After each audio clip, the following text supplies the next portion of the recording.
Welcome, everybody, to our deep dive on the, I want to say freebooters. It's not freebooters, it's Freelancers Handbook, which is the latest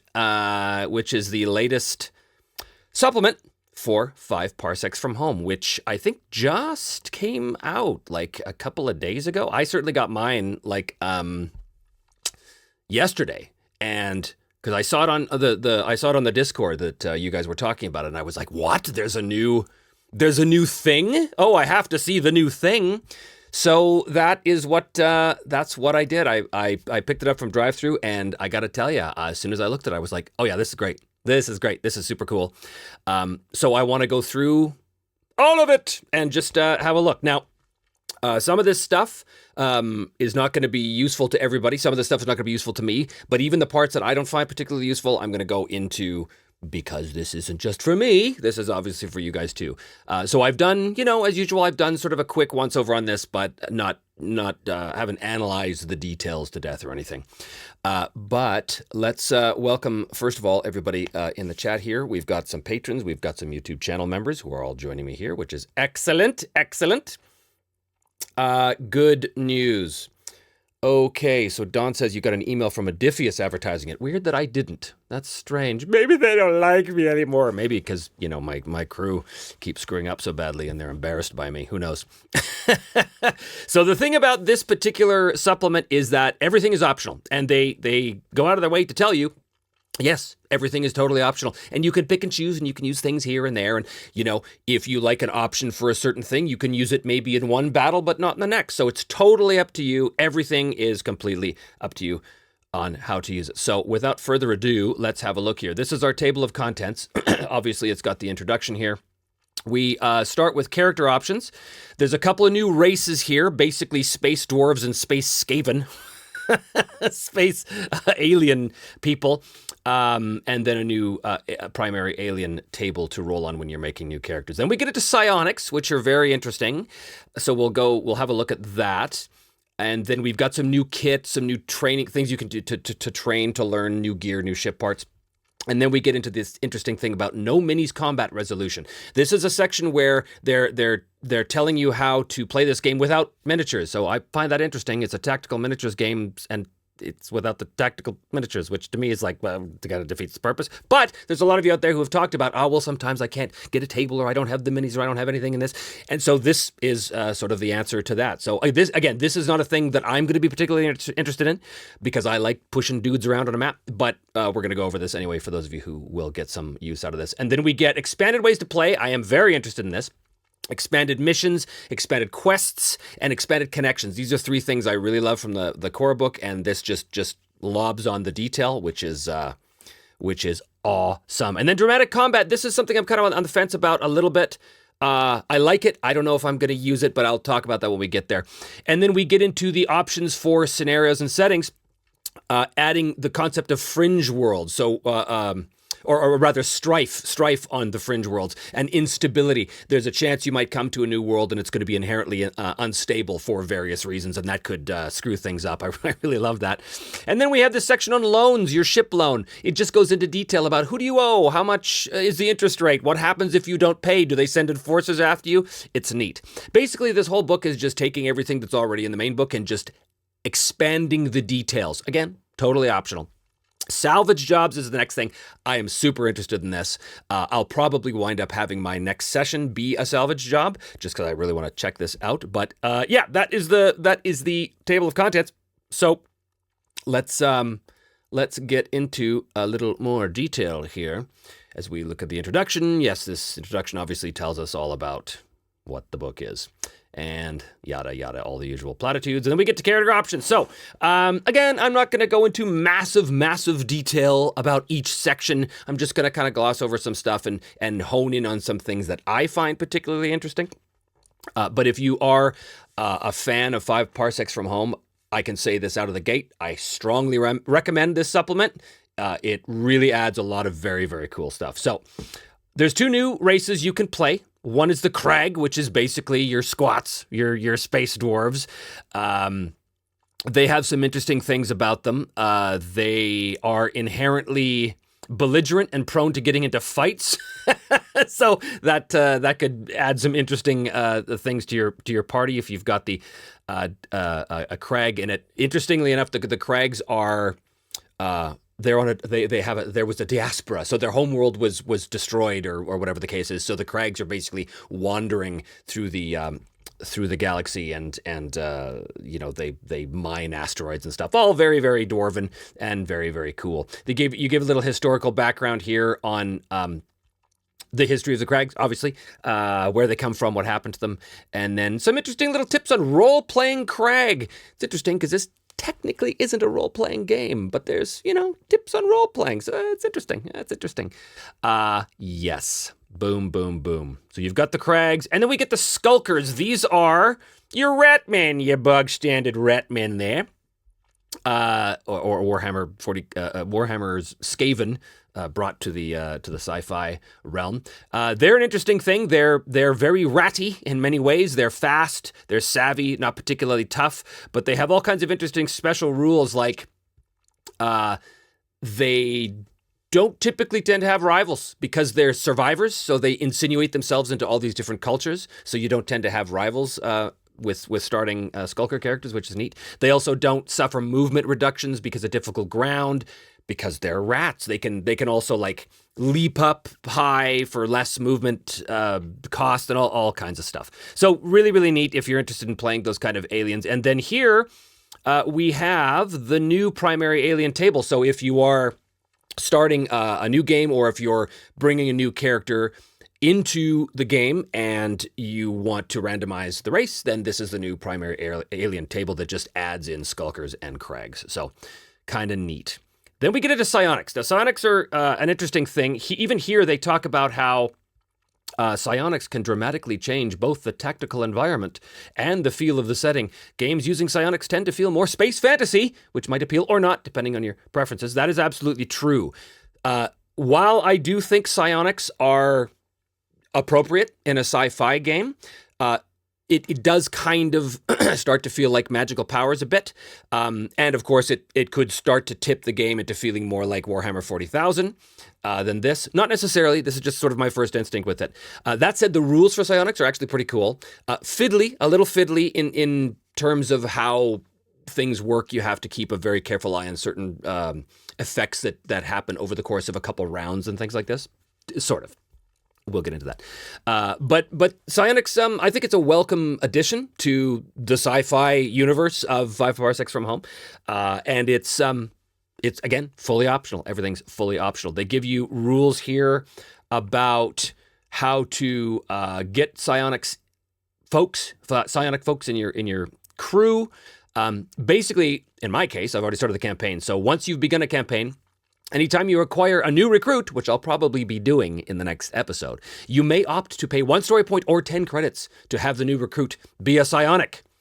I'm not sure if I'm going to do that or not. I really like these rules, but I'm not sure if I want to add in the complexity and it's not even really so much about the complexity as it is when you add psionics into a sci-fi game, it changes the feel of the setting quite considerably from what I've already established in 6 episodes of my campaign. So I'm not sure if I want to suddenly lob that new thing in there or not. That said, A, I might change my mind, and B, if I start a new crew at some point, yeah, I'll definitely be looking at psionics because they are, it's a neat stuff. So there's a couple limitations when you have psionics. Basically, they can never increase their combat skill through experience points. That's just sort of their way of balancing them because they have some very powerful stuff. They can only ever use weapons that have either the pistol or melee traits because game balance. They can't take any implants because they'll lose their powers. But then there's essentially 10 powers here that they go over. I'm not going to go through each one, but they're neat. Like one is a grab. So it's basically like a telekinetic power where you can grab someone and throw them around the battleground. Or then you get like Shroud, which creates this wall of fog, which interferes with line of sight. And all kinds of neat stuff here that goes through here. Most of the time, psionics don't affect robots for obvious reasons. Now, when you use a psionic power, basically it's a bonus action that happens before you do anything. So you do your psionic action, and then you can move and perform an action exactly like any figure. So again, they're quite versatile. And you don't actually have to roll to make the power work, but you do have a projection roll, which is a 2d6 roll, and that determines the range that the power has. So really, you want to be within 12 inches of your enemy in order to use, or your target rather, in order to use your powers.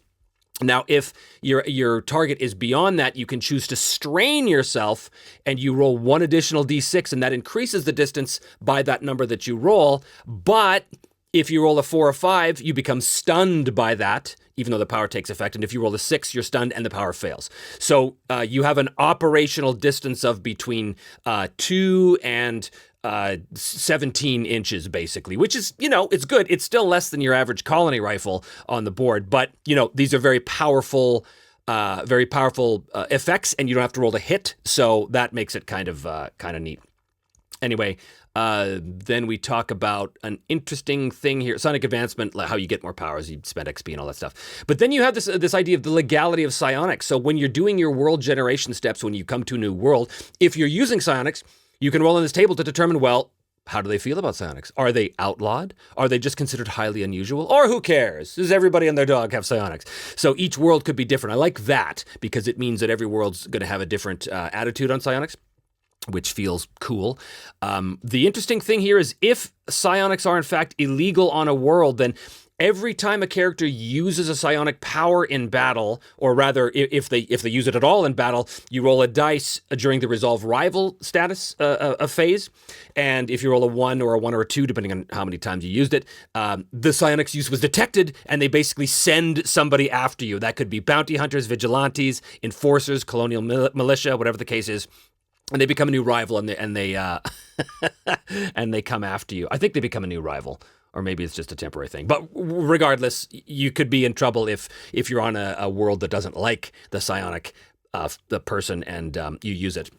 And then if you've got the other option here, if psionics just draw attention, in other words, it's like, well, it's not illegal, but it's unusual, then basically, as it says here, if 2 or more of the projection rolled dice show 6s, because you could roll up to 3 if you're straining yourself. And if 2 of those are 6s, then the blast of energy is caused to stir and the enemy calls for reinforcements. So they basically go, oh no, there's a psionic! And they call in reinforcements. Well, again, sort of interesting. And it's an interesting way to balance the power of the psionicist as well, which is cool.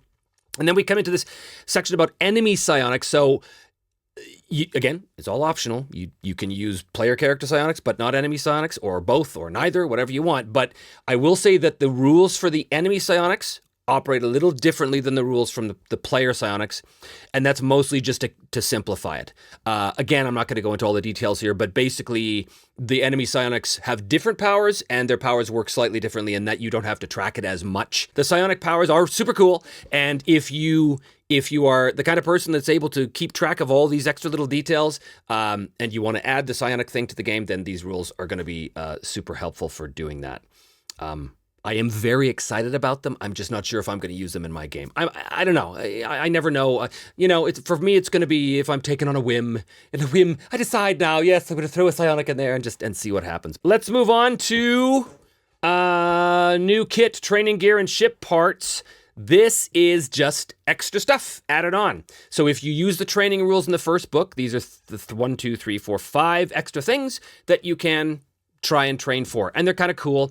This Freelancer certification is neat. It counts as a permanent patron license. So in the main game, when you go to a new world, there's a chance that when you land on the new world, it requires a license in order to take patrons, and you have to pay for it.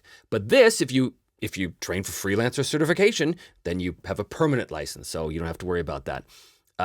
Just neat things here, like survival course. If subjected to a trap, hazard, or environmental threat, the character may evade any damage on a d6 roll of 4+, and this is in addition to any other defenses. So it's just neat. It gives the characters some sort of interesting little things they can do here. So just additional stuff to look at when you're looking at the training options. And then you've got new bot upgrades as well. I don't have any bots in the crew yet. Maybe I will soon. And if I do, of course, I'll be looking at these new upgrades if I can afford it, because they're neat. They are very, very neat. Okay, and then we go to new ship parts. Again, in my game, I haven't got to the point where I've upgraded the ship at all yet, so I don't know a ton about that those rules because I haven't had to use them yet, but here are some additional things to do. Things like expanded database, constantly update a database system with AI assistance and correlating information. When rolling to progress an active quest, you add +1 to the roll. So again, just little things that can help you achieve certain things. And then component mods for your ships. And then, of course, because we've introduced psionics to the game now, we introduce some psionic equipment, which is pretty cool as well. If you do have psionics in your game, these can be very, very helpful. And now we get into the very interesting game options. And this particular one is the no minis combat resolution. Now, as I said at the beginning, I don't have a huge use for this because I like the miniatures and I like pushing little men around on a map and having terrain and stuff. So I don't need this, but so I won't be using this, but I it wouldn't be a review of the supplement if I just skipped a whole section. So let's talk about this. Basically, this system allows you to resolve a battle in the game without using miniatures.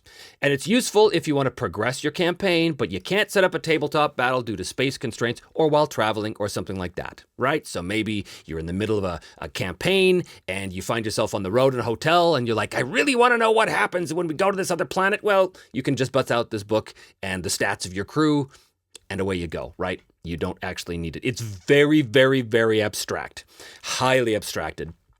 The basics of no minis combat is the whole battlefield is an open abstract space filled with terrain for combatants to lurk around, but you don't have to detail that terrain at all. Now, it says here most of the time you don't need to track the positioning of characters using this system because each combatant is assumed to be moving through the battle space. However, there's basically two different areas in this version of the game. There's the general firefight area where it's assuming your guys are, jumping behind cover and stuff like that. And then there's the locations, and the locations could be points of interest. They could be objectives. They could be whatever the case is, but you still do need to know which character is where. Are they on a location? Are they by an objective? Or are they in the general space? So you really still do need some kind of physical representation of where people are. And that could be just, you could have a piece of paper with a couple of circles on it saying location 1, 2, 3.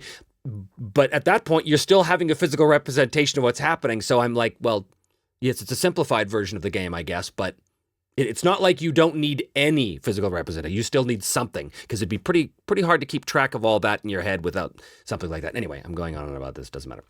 So basically here in this system, there's battle flow events, which are optional things, which you really should use if you're using this because they create a lot of interesting outcomes for the round.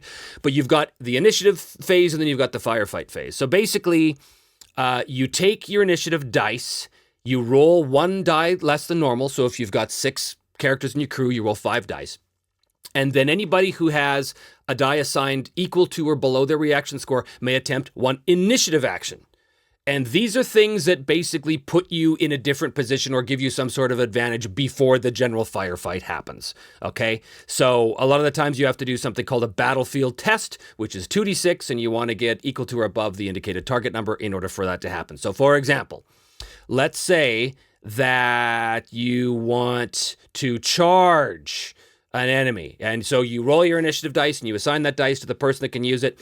And before the general firefight, you say, firefight, you say, okay, this guy's going to charge that enemy. So you select a random enemy. After selecting them, you may choose to engage them in a brawl, which is resolved immediately.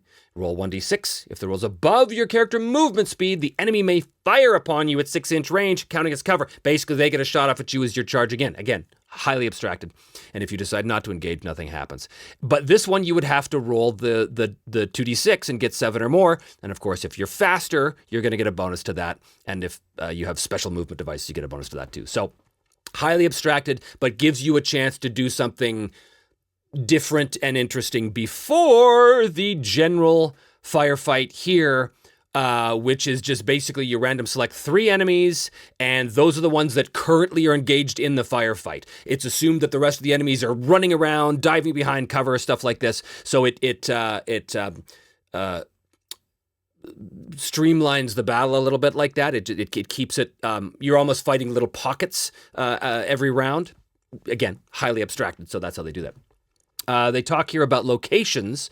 Locations are things like scenario objectives, notable sites, that kind of stuff. But you don't know what they are until you take the initiative action scout for location. And then it's revealed, and then you know, okay, that's an objective. So I have to have one of my characters move up, which is one of the initiative actions, in order to get to the objective and interact with it and do your thing and win the scenario. So, yeah, that's basically how that works. There's all kinds of details about how it works when two people are fighting each other. One of them has a gun, but one of them just has a melee weapon. There's all kinds of ways to deal with that, and that is all detailed here. But again, I'm not going to get into the details of that. Battle flow events are optionals, but again, I would recommend it. So for example, at the beginning of each battle round, you roll this, and let's say you roll 15 to 22. Well, you stumble into each other, randomly select a character from each side, and resolve a brawl immediately. So it sort of it creates that chaotic feeling of a battle, which I think is really important, especially if you're abstracting, right? You wanna make it feel like it's all crazy out there, man. In the middle of a firefight, crazy stuff's going on. Anyway, so if you like the no minis thing, this is great. This is going to be very helpful. Again, not for me. It's not really my cup of tea, but I can understand how people would appreciate it. Anyway, so we'll go past that now, and we will move on to expanded ways to play. This is going to be pretty cool. Basically, this is just a way of detailing mission generation rules to give you a wider variety of missions and also to give some interesting details about the missions that you're on. I love that stuff. I love anything that gives me more concrete details because it helps paint a picture in my mind.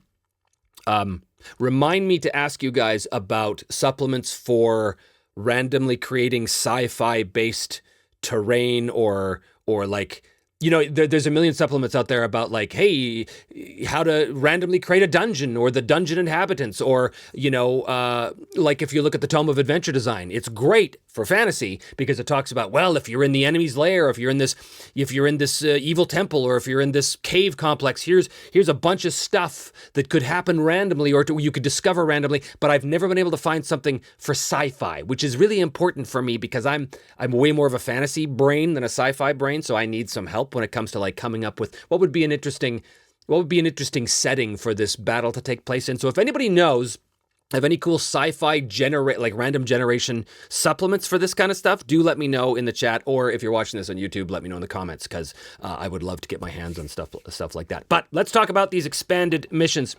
Basically, there's a number of tables you can roll on here to get more details, and again, all optional. The first one is determining whether you've got one objective for the mission or several. And if you have, or two, I should say, not several. And if you do have two, maybe you need to complete both of them, or maybe you need to complete just one of them, but it's up to you. It's a randomizer, and it just changes things up again to guarantee that no two missions will ever be the same. And then, of course, we've got specific objectives. This is the new table because it's got the new objectives built into this table. So we have all the usual ones, which are marked with an asterisk.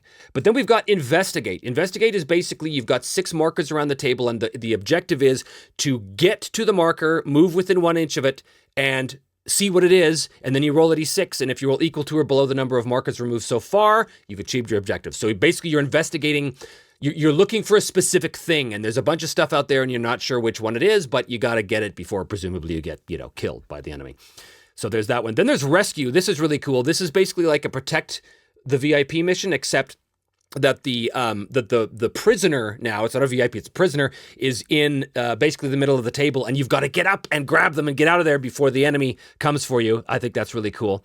And then you've got sneak. Sneak is basically you've got to get to the center of the table and make sure that you begin your activation within 1 inch of the objective, but not within line of sight of the enemy. So you're trying to sneak in and make sure they don't see you doing whatever you're doing, whether that could be sabotage or that could be stealing information from a computer, whatever the case is. That's neat. And then sweep. Sweep is you've got 3 objectives spread evenly throughout the table, and basically you want to, if a crew member begins an activation within 1 inch of an objective and no enemies are within 4 inches, then you remove the objective. You've got to get all 3 of them for that. So it's kind of a combat sweep mission, but you've also got to make sure that you're dealing with those objective things. And of course, what those objective things are, what they represent, will be determined by the details of the scenario, sort of the fluff details of the scenario, right? Anyway. Okay, and then we've got another table for time constraints. In my last game, it went on for like 10 rounds or something because it was a fight to the death mission. So there was no morale checks. Everybody was fearless. There was no objective at all. It was just hold the field, right? So if there had been, actually, no, you wouldn't, with a fight to the death mission, you wouldn't have an objective anyway, so you wouldn't roll on a time constraint table. But with most missions, there might be a time constraint, so you'd roll on here. That just means you have so many rounds to complete it by. And then you've got, what else do we got? That's extraction rules. And, oh yeah, so special conditions. If you're doing a patron job, you can roll a D100 to determine if there are any special conditions that the patron specifically says, do this or don't do that. So for example, the first one, collateral damage restriction. You cannot deploy any weapon with a shot rating of 3 or higher, or a damage rating of 2 or higher. So this would be like a situation where, maybe there's a trader within a corporation who wants you to go in and steal some specific information from their boss or something, but it's still their place of work, so they don't want to destroy the place. So get in there and take the stuff, but just try not to trash the place when you go. Stuff like that, right? It's just neat. Again, little details to really give more flavor to the missions you're doing. And there's a couple little rules that come along with it too, but it's mostly for variety. It gives a really cool variety. Then we get to expanded quest progression. Again, this is really cool because now your quests become far more rich and more full. It also means they're going to be longer because what happens is when you're doing your quest progression, basically, if you roll a modified score of 6 or lower, you're going to roll on a table. If you get 7 or more, you go to the quest conclusion as per normal. But the table typically means that there's going to be like an interrupt scene. There's going to be something you have to do, a battle you have to fight before you can continue the quest. Now, by finishing that battle, you get a quest rumor, which means it's going to be easier down the road for you to actually finish the quest. But there's complications, essentially. So instead of just, because in the main book, if you roll under 7, it's basically, this wasn't what you're looking for, but here, take a quest rumor. So you're on the right track. Okay, great. And then you move on to the next quest mission if you want. Here, if you don't make that 7 or more roll, it's okay. Well, now it's more detailed. You didn't exactly find what you're looking for, and there's a new complication. So for example, if you rolled 29 to 38, for example, to progress on the quest is going to require a lot of hard work. A special work on the quest crew task becomes available. This has no effect other than to help complete this step. Once a total of 6 such tasks have been performed, you receive 1 quest rumor, and you can't progress the quest until this is completed. So again, it's like new obstacles put in your path, interesting different things of a variety of things that you have to do in order to even take the next step on the quest. So it makes the quests more rich and more interesting, but it does extend them out because it basically adds new combat missions most of the time. So there's that one. But I really like it because, like I said, I like anything that gives more variety. That's all pretty cool. Where are we here? Quest conclusion is essentially the same. And then we have this expanded connections rule. I love this. Basically, a connection is a link between the current mission or battle and a narrative element, typically a character or prior event which may have happened in your campaign and which is revealed as part of the connection. So essentially, when you decide to take an opportunity mission, which is you're not taking a patron mission, there's no rivals, and there's no quests, and you're like, well, I got to do something. So you take an opportunity mission. There's a very good chance that opportunity mission is going to be connected to something that your crew did or knew or whatever. So maybe it could be a person you've met, right? So at some point in your game, you met, for example, there was a Vine, I think, met, what was that sort of used car salesman guy that was a connection in the last game? Lino, Lovi Lumen, that was it, Lovi Lumen. So let's say I rolled 1 on this connection test if I'm doing an opportunity mission. Well, then, yeah, I've got a connection subtable I can roll on. So, but I'm like, oh, wait a minute. I know Lovi Lumen was a connection I had. So let's see what that means. And if I go to subtable 1 and let's say I roll a 3. It says, someone you've worked for in the past has reached out to collect on a favor owed. Lovi Lumen, we know that he was there, right? The job will use the patron mission objectives table, and any objective must be achieved in 6 rounds, so it gives you more detail on the specifics of the mission. The enemy will be accompanied by 1 additional specialist, and if you achieve the job successfully, your contact, Lovi Lumen in this case, pays 2 additional credits. You may choose to turn the job down. So it just, again, in terms of the mechanics, it's all just extra details, but in terms of the narrative, it's cool because it's like, it's not just some contact. It's Lovi Lumen. It's the guy that you met on this planet last time. And so it ties things together narratively. And it's just cool. I really like that. And then, so we've got the possibilities are a connection is a person you've met or place you've been, right? There's a chance that they're doing an opportunity mission, my guys, and they, for some reason, have to go back to the alien-infested world of Putnik 2. That'd be extremely dangerous, but it's a possibility. A job you've done. Something could be connected to a job you've previously done, or a faction or group that you've met before, or a personal connection for a random crew member, which is really kind of neat. So if we go to Table 5, that's what this one talks about. So you randomly select which crew member is involved. It's not the captain. And then, let's say you roll 4. They need to make contact with someone important to them. So let's say it's Mara, right? In my game. And Mara is that ex-Unity, agent, secret agent. She needs to make contact with someone important to them. Well, I look at her background and I think, well, who's important to them? Maybe it was one of her old Unity agents that she was very close with. Maybe her old partner, right? Play a move-through mission against a roving threat.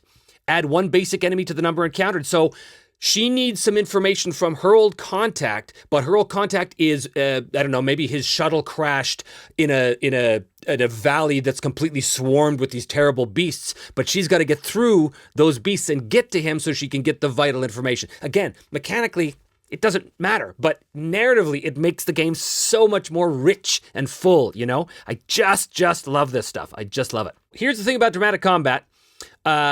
This section modifies combat to be more dramatic, hence the name, particularly resulting in more movement during a firefight. It also addresses a slight imbalance between the rules for ranged and melee-only combatants. Melee. I've always said melee. I know it's actually pronounced melee, but I've always said melee. Okay, so there's a couple sections here, things I like, things I'm on the fence about, and things I like, but I know I'm not going to use. So let's take it in order. The first one is adjusted shooting. So in the main game, there's basically 3 possible outcomes for shooting.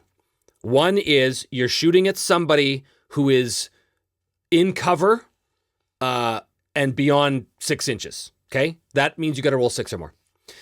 Or they're beyond 6 inches, but then they're in the open. That's 5 or more. If they are within 6 inches and in the open, that's 3 or more. And of course, if they're within 6 inches and behind cover, that's 5 or more again. So I guess there's 4 states, but 3 numbers you can roll. I like that. It's not complicated to remember. In the adjusted shooting dramatic rules, dramatic combat, they've just simplified it to either the target is in the open or is in cover. So it doesn't matter how far away you are from your opponent. It's either open or in cover. Now, that said, they've also adjusted the special qualities of weapons to sort of compensate for that. So pistols in this game, we're going to get to this. We're going to get to the weapon chart in a second. But pistols in this game, in this version, in dramatic combat, now they automatically, by virtue of being a pistol, have a +1 to hit anything within 6 inches. So it kind of compensates for that. If you've got a target who's closer to you, it's probably going to be easier to hit them with a pistol than it is with a rifle. From my experience, anyway. So that kind of makes sense. It simplifies shooting 5s or 6s. That said, I still like the idea that if you're within 6 inches and they're right in the open, it's really easy to hit them no matter what you're shooting with. So I'm kind of on the fence about this. I don't know whether to incorporate this or not. But that's what that means. A lot of people are going to love this because it's like, oh, great. Now it's either, are you in the open? 5 to hit. Are you in cover? 6 to hit. What that does is it puts the onus less on whether or not you're within a correct range or an optimal range, and more on whether or not you're skilled enough to hit that person behind cover, say, right? Anyway, so that's okay, but I'm not sure about that. Then we have the duckback rules. I like the idea of duckback, but I know I'm not going to use it because I know it's going to be too fiddly. There's going to be too much to keep track of. Duckback just basically means if you were shot at by someone more than 6 inches away, you weren't hit by any of those shots, and you're not a robot, then you might actually freak out and dive for cover, essentially is what that means. Which again, makes perfect sense. Of course, if you're shot at, you're going to instinctively hit the deck or dive for cover. What I don't like about this is that it's a lot of remembering. Okay, now hold on a sec. Where is it here? A character can duck back even if they moved previously in the round. So I'd be thinking, okay, all right, so they can still do that even though they moved. Okay, great. If a character ducks back before they've had a chance to act, they may not move later in the round, though they may still take an action normally. I could see me going, wait a minute, can he move? Did he duck back? Wait, because remember, I'm thinking about there's 5 or 6 characters, and then there's the enemies, and then there's the round counting down, and then if you add psionics, there's all of that. So I'd be just like, And for me, I don't think it's worth it. Now, the advantage to this little rule is that it does make people move around the board a little more. So it gives the combat more of a roving feel, which is cool and kind of realistic because people don't tend to just stay and shoot in the same place. They tend to dive for better cover and stuff like that. And that's what these rules are designed to simulate. But I know that I'm not going to use it just because I don't trust my own brain. I know that I will forget. So I'm just going to ignore that one. However, I do think it's a good rule. And it's well done. It's well implemented. It's just not for me. This one, lunge attack, I love this. This is a rule that specifically deals with ranged attackers versus non-ranged attackers. So in episode 3, I think, of my series, the first time they fought the Swarm Brood, they basically wiped the floor with them. And then they did it again on the invasion round because the Swarm Brood couldn't get to them and do anything to them in time because they just mowed them down. I didn't like that. That didn't feel right. So this lunge attack basically compensates for that. So a lunge attack can be carried out if a ranged attack is done against the target within 6 inches and all shots miss. Okay? This actually happened. There was a moment where Mara, I think, was being... The Swarm Brood was coming up the stairs and she was shooting and I screwed it up because I was like, I think he can dash into combat, but you can't ever dash into combat and whatever. But if I had this rule, it would have compensated for that nicely. She shot, the creature was in 6 inches, she missed, which means now according to this rule, ranged attack is done against the target within 6 inches and all shots miss. The target character, so the alien in this case, has no ranged weapon or has at least one weapon with a melee trait. And the target character does not carry any weapon with the heavy trait. So this is a perfect example, okay? Aliens with 6 inches of her, she shoots and misses. Now, if the enemy has no ranged weapons or their effective combat skill exceeds that of the firer, they will carry out the lunge. A lunging character is immediately moved a full move towards the shooter, attempting to enter brawling combat. And lunging characters may ignore up to 2 inches of movement reduction due to obstacles and stuff like that. Which means that if you're fighting a Swarm Brood now, when they get close to you within 6 inches, if you don't hit them, you're in big trouble because they are going to leap at you and immediately enter a brawl. And that's bad news with them, especially if there's multiples, because those things they have that special rule where they come at you and they don't brawl till the end of the round. So they give their buddies a chance to come up and gang up on you. Brutal. But they weren't brutal in my version of the game because I was using the base rules and the base rules kind of made them wimps. This, I think, would definitely solve the problem. So I'm very excited to, kill my characters with these rules by terrible aliens.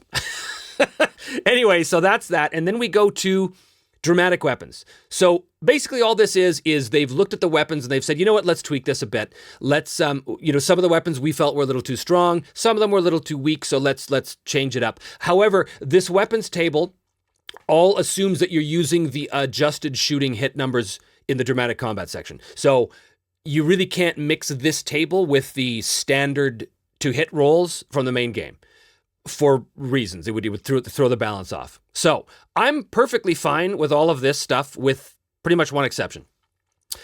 As I said, the pistol element. So let's look at the beam pistol here, okay? So the beam pistol they've changed some of the shots and damages and things like this. Actually, let's look at one that I know. Let's look at the blast pistol. So is it the blast pistol? No, I can't remember. Let's just look at the beam pistol because it's here. Range of 8, shots of 1, damage of 1. It's got pistol and critical. Now, all pistol meant in the old game was you get a +1 to your brawl because you can kind of use it in a brawl, but didn't have critical, I don't think. And now a pistol means, yes, you get your +1 to brawling rolls, but you also get the +1 to hit within 6 inches. So again, as I said, it sort of compensates for that lack of the 3-inch, or 6-inch 3-up rule from the main to hit chart if you're using a pistol. I like that. However, if you look at the shotguns, for example, because we did use shotguns.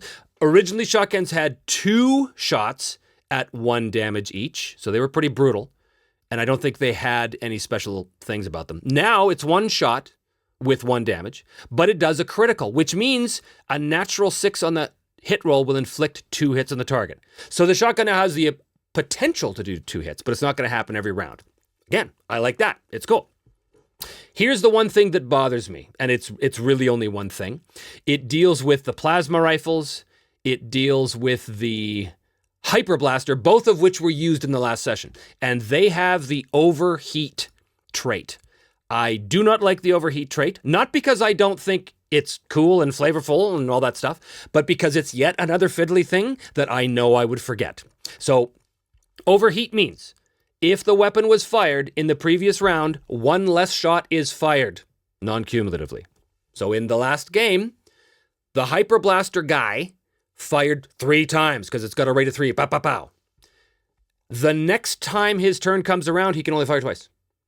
And then the next time after that, he can only fire once. And the next time after that, he can't fire at all. He's got to wait for it to recharge. Again, I love that idea. I love the notion that this weapon is very powerful, but it does overheat. I just know I would forget that. That would be one of the million little fiddly things that would totally slip my mind.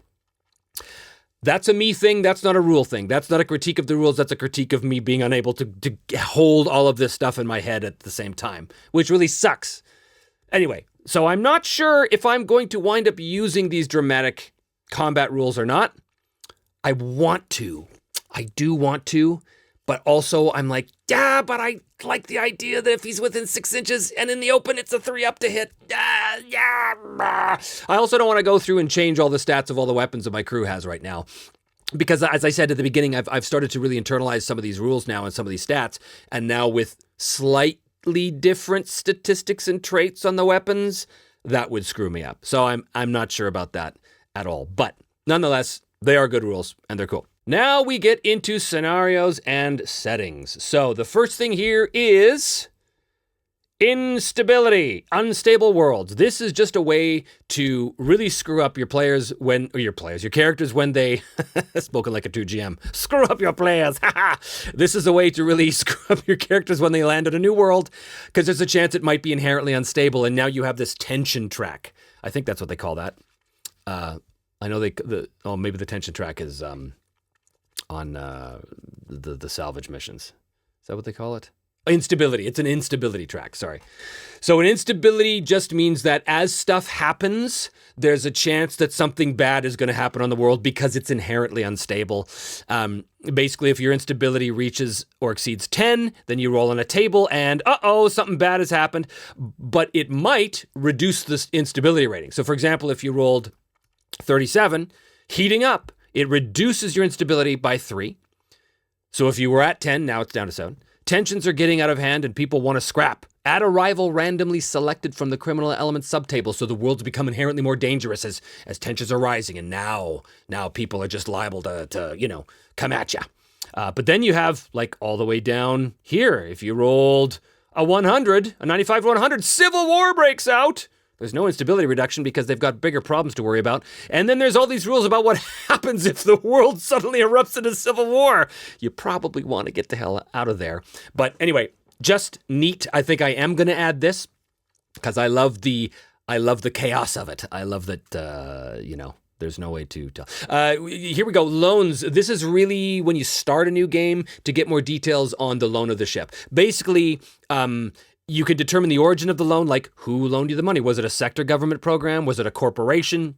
Was it a suspicious character? And then you can go into details like what is the amount of the loan and what's the interest rate of the loan, and also what is the aggressiveness of the loan enforcement. So it just adds a few more details, because if you've got a high interest rate on a big loan with a really aggressive person who loaned you the money, then if you default at all on that, they're going to enforce it, and they might enforce it by sending collectors after you, or seizing your ship, or sending corporate security or bounty hunters after you, right? So it all depends on the details of your loan. Again, really cool. Mostly useful when you're starting out. I'm probably not going to go into that just because I don't really need to. I'm sort of focused on other things, but it's a cool little set of details.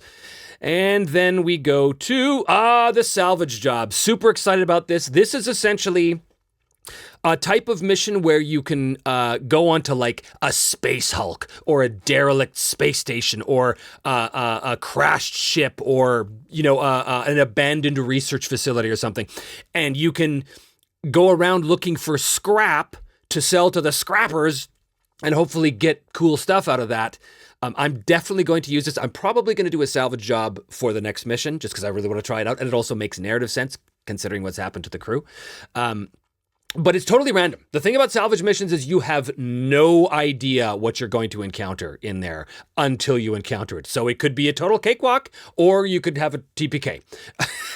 It all depends. But it's really neat. There's sort of an element of Alien to it as well, because you've got these contacts that show up on the map, and you don't know what those contacts are until you come in contact with them. But the contacts move. They move randomly. They might move towards you, and you don't know what it is. Oh my God, is it a bunch of aliens? I don't know. Is it a bunch of pants thieves? Huh? Pants thieves? Anyway, I'm not going to get into too many details about that because I'm actually going to play one of these in the next episode. So if you are interested in seeing a playthrough of this, then make sure you tune in for session or campaign turn 7 of my next show. But it is really, really neat, and it's very different. It's a very different kind of mission. Even your rewards are very different. It's just super cool.